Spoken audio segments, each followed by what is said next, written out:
आज की जो वीडियो है हमारी बहुत ही इंटरेस्टिंग होने वाली है, क्योंकि आज की इस वीडियो में हम देखने वाले हैं वाटरफॉल मॉडल। और ये जो हमारा टॉपिक है ये एग्जाम पॉइंट ऑफ व्यू से भी बहुत ही इंपॉर्टेंट टॉपिक है। सो इस टॉपिक को स्किप नहीं करना है। सो वाटरफॉल मॉडल जो होता है इसकी सिंपली हम डेफिनेशन देख लेते हैं। The waterfall model is a traditional software development methodology that follows a linear phase by phase approach. अब हमारा जो वाटरफॉल मॉडल है ये एक ट्रेडिशनल सॉफ्टवेयर डेवलपमेंट मेथडोलॉजी है जो कि एक स्टेप बाय स्टेप अप्रोच को फॉलो करता है, यानी कि हर एक चीज इसमें स्टेप बाय स्टेप चलती है। Where each phase must be completed before moving to the next. इसमें हर एक स्टेप कंप्लीट होनी चाहिए, उसके बाद ही हम अगली स्टेप में जा सकते हैं। यानी कि ऐसा नहीं कि हमने सेकेंड स्टेप को पूरी तरह से कंप्लीट किया ही नहीं है उसके पहले हम थर्ड पर चले गए, नहीं, इसमें पहले फर्स्ट वाली होगी, देन सेकेंड, देन थर्ड। तो इस तरह से इसमें हर एक चीज स्टेप बाय स्टेप चलेगी। सो सिंपली हम देख लेते हैं इसका डायग्राम।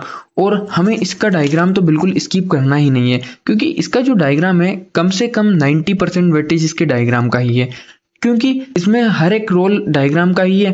एंड डायग्राम से ही सारी चीज़ें पता चलती है। एंड अगर आपने डायग्राम सही बनाया है तो हमारा जो कॉपी चेक करने वाला है उस पर भी एक अच्छा पॉजिटिव इफेक्ट जाता है। सो डायग्राम को बिल्कुल स्किप नहीं करना है एंड अच्छे से डायग्राम को एग्जाम में बनाना है। और डायग्राम में कुछ ज़्यादा है भी नहीं, बहुत ही सिंपल डायग्राम है। सिर्फ 6 चीज़ें याद रखनी है कि फिजिबिलिटी स्टडी, देन इसके बाद second step requirement specification, then third design, coding, testing and last maintenance. So हम इसे एक रियल लाइफ एग्जांपल से समझने की कोशिश करते हैं। सो सबसे पहले तो हम देखते हैं फिजिबिलिटी स्टडी। तो इसमें जो है ना हम देखते हैं कि हम यानी कि फाइनेंशियली एबल हैं या नहीं है इसे बनाने के लिए। सो वही सारी चीज़ें आती है। एंड देन उसके बाद आता है रिक्वायरमेंट स्पेसिफिकेशन। इसमें हमारी जो पूरी रिक्वायरमेंट है, क्या क्या चीज़ें लगने वाली है, क्या क्या होने वाला है, वो सब चीज़ें हम गैदर करते हैं। एंड इसके बाद आता है डिज़ाइन।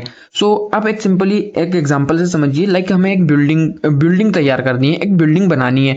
तो सबसे पहले हम क्या करेंगे, एक सिविल इंजीनियर के पास जाएंगे, उससे सारी चीज़ें डिस्कस करेंगे कि हमारा बजट क्या आने वाला है, एंड किस तरह से घर होने वाला है, क्या क्या चीज़ें बनेंगी, एंड कितने वॉशरूम्स होंगे, कितनी जगह पार्किंग की होगी, कितना बड़ा गार्डन होगा, कितना बड़ा छत होगा, एंड क्या क्या चीज़ें होने वाली है। सो वही सारी चीज़ें हम डिस्कस करते हैं हमारी feasibility study and required specification में। देन डिज़ाइन में आकर हम एक सिंपल सा नक्शा बनाते हैं घर का।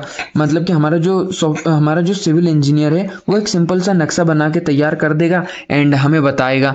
देन उसके बाद कोडिंग। अब कोडिंग में क्या होगा कि सारी चीज़ें इम्प्लीमेंट होंगी। देन कोडिंग को आप हमारे घर से समझिए, लाइक हमारे जो वर्कर्स है वो यानी कि दीवार वगैरह, रूम वगैरह बनाएंगे। एंड इसके बाद आता है टेस्टिंग। अब टेस्टिंग में क्या होगा ना, हम हमारे विंडो, डोर वगैरह सिंपली देखेंगे कि ये मूव भी कर रहे हैं या नहीं कर रहे हैं, हमारा जो घर तैयार हुआ है उसके। एंड लाइट, स्विचेस, फैन वगैरह चल रहे हैं या प्रॉपरली वर्क कर रहे हैं या नहीं कर रहे हैं। सो ये सारी चीज़ें देखेंगे हम टेस्टिंग में। इसी तरह से हमारा जो सॉफ्टवेयर प्रोडक्ट है उसे सिंपली मोबाइल या फिर हमारे पीसी पर जाके हम सिंपली देखेंगे कि ये किस तरह से वर्क कर रहा है, क्या क्या चीज़ें इसमें हैं, ये सही से चल रहा है या नहीं चल रहा है। एंड इसके बाद आता है हमारा मेंटेनेंस। सो आप इसके बीच में एक और चीज देखिए, डिप्लॉयमेंट एक और चीज होती है, डिप्लॉयमेंट। भाई डिप्लॉयमेंट में क्या होता है ना, सिंपली हम हैंड ओवर करा देते हैं किसी भी चीज को। हमारा जो प्रोडक्ट है हमने जो बनाया है वो हमारे क्लाइंट को हम दे देते हैं। एंड इसे हमारे एग्जाम्पल से इस तरह से समझिए आप कि कोई भी एक फैमिली है, अब उन्होंने जो हाउस बनाया है उसमें वो रहने के लिए आ गए। तो उस तरह से हम अपने डिप्लॉयमेंट को समझ सकते हैं। एंड अब आता है मेंटेनेंस। अब मेंटेनेंस में क्या आता है ना कि कोई भी नई चीज़ें ऐड करना या फिर नए नए फीचर लाना।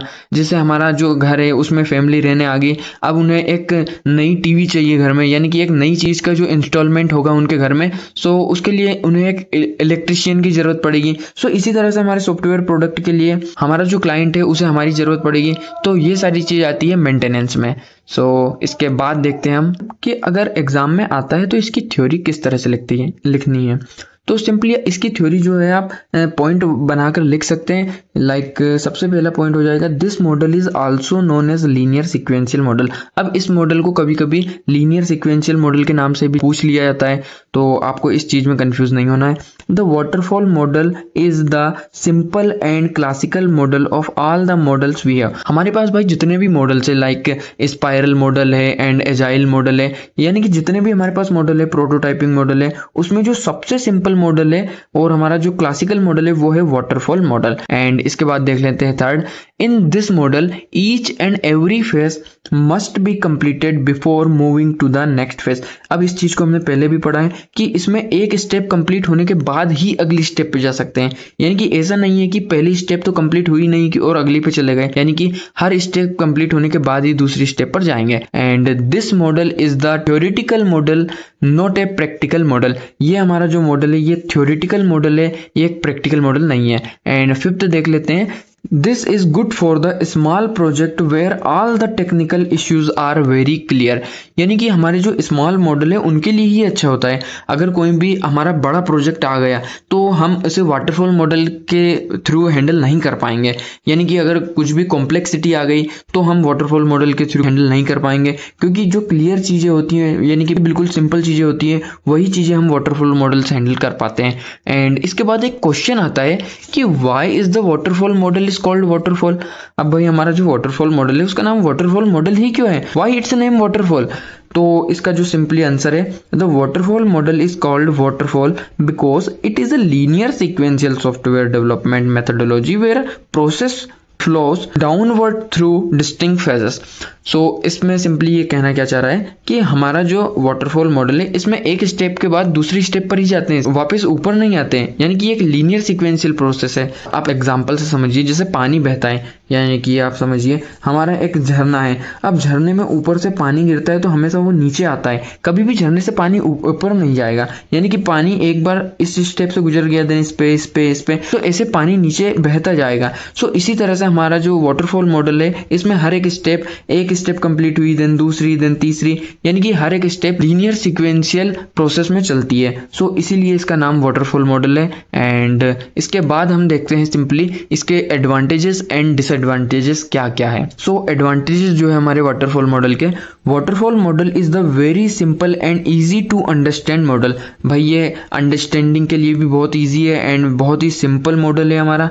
And each phase has a well defined task and a review process. हमारी हर एक जो प्रोसेस है उसके पास एक अलग अलग वर्क होता है, यानी कि आपने देखा सबसे पहली जो स्टेप थी उसके पास अलग वर्क था, दूसरी के पास अलग है, तीसरी जो स्टेप है उसके पास अलग वर्क है। सो हर एक के पास एक अलग अलग टास्क होता है। एंड इसके बाद आती है third, in this model once a phase is successfully completed then only we can move to the next phase, so there is no overlapping between the phases। अब भाई हमारा जो वाटरफॉल मॉडल है उसमें ये चीज बार बार आ रही है कि अगर आपने एक स्टेप कंप्लीट कर ली देन उसके बाद आप सेकंड पर जाओगे, लेकिन सेकंड से फर्स्ट पर नहीं आ पाओगे। वही चीजें हैं, ये एक एडवांटेज भी है, क्योंकि अगर आप फर्स्ट से सेकंड जाओगे सेकंड से फर्स्ट आओगे तो ओवरलैपिंग हो गया ना, तो जो हमारी ओवरलैपिंग है वो रिड्यूस्ड हो जाएगी। सो ये अपना एक एडवांटेज है। एंड इसके बाद देखते हैं disadvantage. So disadvantage of the waterfall model are not suitable for the big project. अब हमने पहले भी बात की है कि ये अगर कोई भी बड़ा प्रोजेक्ट है तो हम वाटरफॉल मॉडल के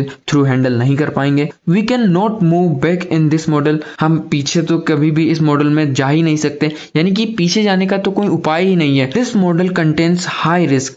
अब इस मॉडल में रिस्क तो होगा ही, क्योंकि हमें एक स्टेप कंप्लीट करनी है देन उसे देखना नहीं है, यानी कि हमने एक बार कंप्लीट कर दी, हम एकदम श्योर हैं तो ही हम सेकंड स्टेप पर जाएंगे। सो इसलिए रिस्क तो होगा ही। And it is not a good model for complex and object oriental project. हमारा जो वाटरफॉल मॉडल है ये किसी भी कॉम्प्लेक्स प्रोजेक्ट के लिए तो है ही नहीं, यानी कि अगर कोई सिंपल सी चीज है, क्लियर सा प्रोजेक्ट है, तो उन्हें बनाने के लिए वाटरफॉल मॉडल का यूज आसानी से कर सकते हैं। एंड अगर कॉम्प्लेक्स कोई भी चीज आती है तो सिंपली हम प्रोटोटाइपिंग मॉडल या फिर स्पाइरल या फिर एजाइल मॉडल, इन चीजों का बेसिकली यूज करेंगे। एंड आज की इस वीडियो में हमने हर एक चीज कंप्लीट की है वाटरफॉल मॉडल से related, advantages, disadvantages, why the waterfall model is called waterfall, and इसकी जो थ्योरी पॉइंट्स थे वो भी देखे हैं एंड इसका डायग्राम भी देखा है। सो सारी चीज इसमें कवर हुई है। एंड इसके बाद हमारे जो है मॉडल्स और भी हैं, prototyping and spiral and agile, उनको भी हम डिटेल में देखने वाले हैं। एंड अगर यूनिवर्सिटी एग्जाम में ये